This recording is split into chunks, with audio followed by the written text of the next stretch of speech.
السلام علیکم ناظرین، میں ہوں غلام عباسیہ اور آج ہم بات کرنے کے لیے جا رہے ہیں اسرائیل کے فلسطین پر مظالم کی۔ بالآخر اسرائیل جو ہے وہ اب پکڑ میں آنے لگا ہے۔ ایک چیز بالکل کلیئر ہے کہ اسرائیل نے جس طریقے سے فلسطین میں قتل و غارت کیا، جنگی جرائم کی، جس طریقے سے مظالم کے پہاڑ توڑے فلسطینیوں پر، اس سے پوری دنیا آگاہ ہے۔ لیکن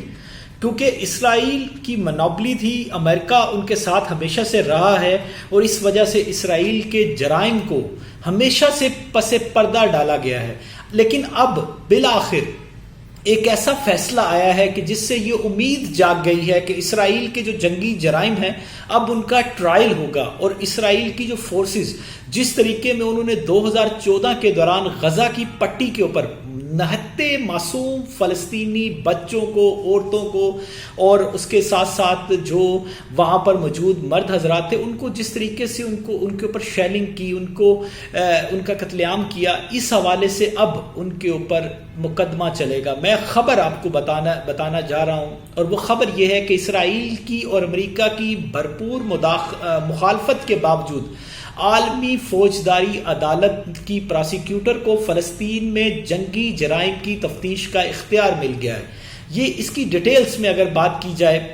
تو وہ یہ ہے کہ بین الاقوامی فوجداری عدالت کی پراسیکیوٹر کو فلسطینی علاقوں میں اسرائیل کی جانب سے کیے گئے جنگی جرائم پر کارروائی کا اختیار، جس کے اوپر اسرائیل اور امریکہ اعتراض کرتا رہا ہے، وہ اب حاصل ہو گیا ہے، اور انٹرنیشنل کورٹ کے ججوں نے اس بارے میں اسرائیلی اعتراضات کو مسترد کر دیا ہے۔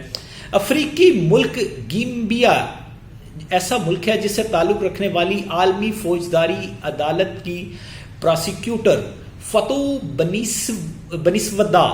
یہ ایک پراسیکیوٹر ہیں، خاتون ہیں۔ انہوں نے فلسطین میں جنگی جرائم کی تفتیش کا ارادہ ظاہر کیا تھا، تاہم متنازع معاملہ ہونے کی وجہ سے انہیں ججز کی منظوری حاصل کرنا ضروری تھی۔ اچھا، انہوں نے کیا کیا تھا، یہ میں ساری چیزیں پہلے آپ کو بتاتا چلوں کہ یہ فیصلہ عدالتی پراسیکیوٹر جو ہیں ان کے اس بیان کے ٹھیک ایک سال بعد سامنے آیا ہے، جب انہوں نے کہا تھا کہ ابتدائی جائزے میں فلسطینی خطے میں جنگی جرائم کی تحقیقات کو کھولنے کے لیے تمام معیارات کو پورا کرنے کی خاطر خواہ جو معلومات ہیں وہ جمع کر لی گئی ہیں۔ آئی سی سی جو انٹرنیشنل کورٹ آف جسٹس ہے، 2002 میں عالمی نظام عدل کا حصہ یہ بنا، اور اسے اختیارات حاصل ہے کہ وہ نسل کشی، انسانیت کے خلاف جرائم اور ریاستوں کے فریق پر جنگی جرائم کے الزامات کے تحت ان کے بانی معاہدہ، جس کو روم آئین کہتے ہیں، کے مطابق قانونی کارروائی کرے۔ اسرائیل نے کبھی بھی ان قوانین کی توثیق نہیں کی، لیکن اقوام متحدہ کے سیکرٹری جنرل نے 2015 میں فلسطین کے الحاق کو قبول کر لیا تھا، اور جس کے بعد ان کی توثیق اس حساب سے ہوئی۔ ادھر امریکہ کی طرف سے بھی اس کے اوپر کنسرن شو کیے گئے ہیں، اور یہ انہوں نے کئی ایسے معاملات کیے ہیں، لیکن پہلے میں مین خبر کی طرف آؤں گا کہ یہ کیا ہوا ہے اور یہ ڈیولپمنٹ کیا ہے۔ فلسطین میں اگر بات کی جائے تو جنگی جرائم پر تفتیش اور کارروائی کا اختیار جو ملنے پر امریکہ اور اسرائیل نے جو تحفظات کا اظہار کیا ہے، تاہم فلسطینی اتھارٹی کی طرف سے اس فیصلے کو حق کی فتح قرار دیا گیا ہے اور اس کا خیر مقدم کیا گیا ہے۔ اب آگے ہونے کیا والا ہے، یہ فیصلہ کتنا اہم ہے پاکستان کے لیے بھی، اور جو برما کے مسلمان تھے ان کے حوالے سے بھی میں آپ کو بتاؤں گا جو وہاں پہ قتل عام ہوا تھا، اور پاکستان کے لیے کشمیر کے حوالے سے یہ کتنا اہم ہے، اس ساری باتوں پہ میں بات چیت کروں گا۔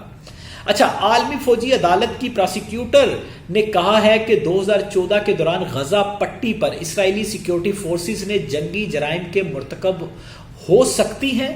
تاہم فلسطینی تنظیم حماس کو بھی اس تفتیش میں شامل کیا جا رہا ہے۔ اچھا، آگے ہوا کیا ہے، قانون کے عالمی ماہرین جو اس حوالے سے وہ کیا کہتے ہیں۔ اس پیش رفت سے فلسطینی علاقوں میں سرد ممکنہ جنگی جرائم جو ہو رہے تھے ان کی تحقیقات کی اب راہ ہموار ہو گئی ہے، اور اس کے بعد جب مستقبل میں بھی اسرائیل کے اوپر ایک ایسا چیک لگ گیا ہے کہ وہ کوئی بھی فوجی کارروائی کرنے سے پہلے کئی دفعہ سوچے گا فلسطینیوں کے خلاف۔ اچھا، اب میں آپ کو تھوڑی سی پراسیکیوٹر کی ڈیٹیل کی طرف لے کے جاتا ہوں۔ میں نے جیسا کہ بتایا کہ بنسیودہ جو ہیں وہ گیمبیا سے ان کا تعلق ہے اور میانمار کے خلاف روگنیا میں مسلمانوں کی نسل کشی پر عالمی فوجداری عدالت میں مقدمہ بھی اسی ملک نے دائر کیا تھا، جس پر آنگ سان سوچی جو کہ ابھی وہاں پہ ملٹری کو ہو چکا ہے اور وہ قید میں ہے، کو عدالت میں پیش ہو کر صفائی بھی دینا پڑی تھی۔ اور بلا شبہ ابھی جو ہے میانمار میں ملٹری کو ہو چکا ہے، لیکن ابھی بھی اس کو جو سوچی ہے ان کو ہر صورت میں مسلمانوں کے قتل عام پر صفائی دینا پڑے گی اور آگے بھی دینا پڑے گی، اور ان کے اوپر سوالات یہ اٹھتے رہیں گے۔ اب آگے دوبارہ چلتا ہوں اسی اسرائیل اور فلسطین کے معاملے کے اوپر۔ میں واضح کرنا چاہتا ہوں کہ اسرائیل اور آئی سی سی جو انٹرنیشنل کورٹ آف جسٹس ہے اس کا رکن نہیں ہے۔ بین الاقوامی فوجداری عدالت کے دائرہ اختیار کو وہ مسترد کرتا رہا ہے ہمیشہ سے۔ اسرائیلی وزیر اعظم نے ایک بیان میں کہا ہے ابھی کہ عدالت ایک بار پھر ثابت کر دیا ہے کہ یہ ایک سیاسی ادارہ ہے اور عدالتی ادارہ نہیں ہے۔ انہوں نے مزید بھی کہا ہے کہ اس فیصلے سے جمہوری حکومت کی دہشت گردی کے خلاف اپنا دفاع کا حق کو پامال کیا جا رہا ہے۔ اب اسرائیل اپنے آپ کو یہ دفاع دیتا رہا ہے کہ شاید وہ جو ہے وہ اپنا دہشت گردی کے خلاف کارروائی کر رہا ہے، لیکن پوری دنیا جانتی ہے کہ نہتے فلسطینیوں کے خلاف جو کچھ ہوتا رہا ہے وہ کسی صورت پہ بھی اس کا دفاع ممکن نہیں ہے۔ اب میں آگے چلتا ہوں۔ انسانی حقوق کی تنظیمیں، امریکہ کا میں نے آپ کو بتا دیا، امریکہ کے محکمہ خارجہ کے جو ترجمان ہیں انہوں نے اس کے اوپر کنسرن شو کیے ہیں، لیکن اب بالآخر کیونکہ یہ معاملہ چلنے لگا ہے اور اب اس میں فلسطین کے وزیر اعظم نیتن یاہو کو بھی پیش ہونا پڑے گا، سب کو پیش ہونا پڑے گا، اور اسرائیل کی قیادت کو بھی یہاں پہ پیش ہو کے جواب دینا پڑے گا کہ ان کی فوج نے کس طریقے سے، ان کی فورسز نے وہاں پر ظلم کیا۔ اب آگے چلتا ہوں۔ انسانی حقوق کی تنظیموں نے اس فیصلے کا خیر مقدم کیا ہے، جتنی بھی ہیومن رائٹس کی تنظیمیں ہیں، ہیومن رائٹس واچ کی اگر بات کریں تو انہوں نے کہا ہے کہ ان کی جو ڈائریکٹر ہے بلقیس جار، انہوں نے اس فیصلے کو اہم قرار دیا ہے۔ ایک بیان میں انہوں نے یہ کہا کہ اب وقت آ گیا ہے کہ اسرائیل اور فلسطین دونوں میں جو جنگ ہو رہی ہے، اس کے دوران جو جنگی جرائم کیے گئے ہیں یا غیر انسانی بستیوں میں توسیع کے دوران کئی گنا زیادتیاں ہوئی ہیں، ان کے لیے انصاف کا انہیں سامنا کرنا پڑے۔ اور اب پاکستان کے لیے کتنا اہم ہے یہ میں آپ کو بتاتا ہوں۔ یہ جو بات کی جا رہی ہے کہ جو جنگی جرائم کیے گئے ہیں اور ساتھ ساتھ جو غیر قانونی بستیوں میں توسیع ہے، کشمیر کی صورتحال آپ کے سامنے ہے، اور کشمیر میں جس طریقے سے بھارت نے جتنا ظلم کیے ہیں، ان کی 8 سے 10 لاکھ فوج کو وہاں پہ لگا کے کشمیریوں کا قتل عام کیا گیا ہے اور لاکھوں کشمیریوں کو قتل کیا گیا ہے، اور وہاں پر اجتماعی قبریں بھی دریافت ہوئی ہیں۔ اور اس کے ساتھ ساتھ اب بھارت اسرائیل ماڈل جو ہے وہ کشمیر میں لگا رہا ہے، کیونکہ وہاں پر ڈومیسائل قانون تبدیل کیا گیا، جس کے بعد تقریباً 1.5-2 لاکھ بندوں کو ڈومیسائلز جاری کیے گئے، جس میں ڈومیسائلز ان لوگوں کو جاری کیے جا رہے ہیں وہ غیر کشمیری ہیں اور وہ انتہا پسند ہندو ہیں۔ جس طریقے سے اسرائیل نے وہاں پہ غیر قانونی یہودی بستیاں آباد کی تھی، اسی طریقے سے بھارت اب کشمیر میں ہندوؤں کو، انتہا پسند ہندوؤں کو آباد کر کے وہاں کی جغرافیائی حیثیت کو تبدیل کرنا چاہ رہا ہے۔ اب اس فیصلے کے بعد جب انٹرنیشنل کورٹ آف جسٹس جو ہے وہ اب یہ اس کا تعین کرے گی کہ یہ جنگی جرائم کیا ہے، نہ صرف اسرائیل کے لیے پریشانی کی گھڑی ہے بلکہ کشمیریوں کے لیے بھی ایک اچھی خبر ہے، اور پاکستان کے لیے بھی اچھی خبر ہے کہ اب پاکستان اپنی کامیاب سفارتی کوششوں کے بعد اگر چاہے تو بھارت کو بھی اسی انٹرنیشنل کورٹ آف جسٹس کے عالمی عدالت کے کٹہرے میں لا کے کھڑا کر سکتا ہے۔ نریندر مودی بھی اب international court of justice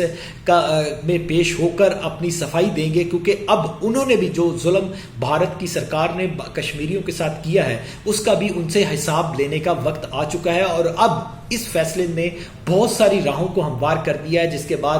Bharat سمیت وہ ممالک جو کہ اپنے ممالک میں ظلم و جبر کرتے رہے ہیں اور جتنا ظلم و ستم منارٹیز پہ اور دوسرے ممالک، دوسرے رہنے والے اقلیتوں کے خلاف ہوتا رہا ہے، ان کو اب عالمی عدالت انصاف میں جواب دہ ہونا پڑے گا، اور اس کا جواب ان سب کو بلا شبہ اب دینا پڑے گا۔ ابھی تک کی ویڈیو کے لیے اتنا ہی، اجازت دیجیے، اگلی ویڈیو میں نئی اپڈیٹس کے ساتھ دوبارہ حاضر ہوں گا۔ اللہ نگہبان۔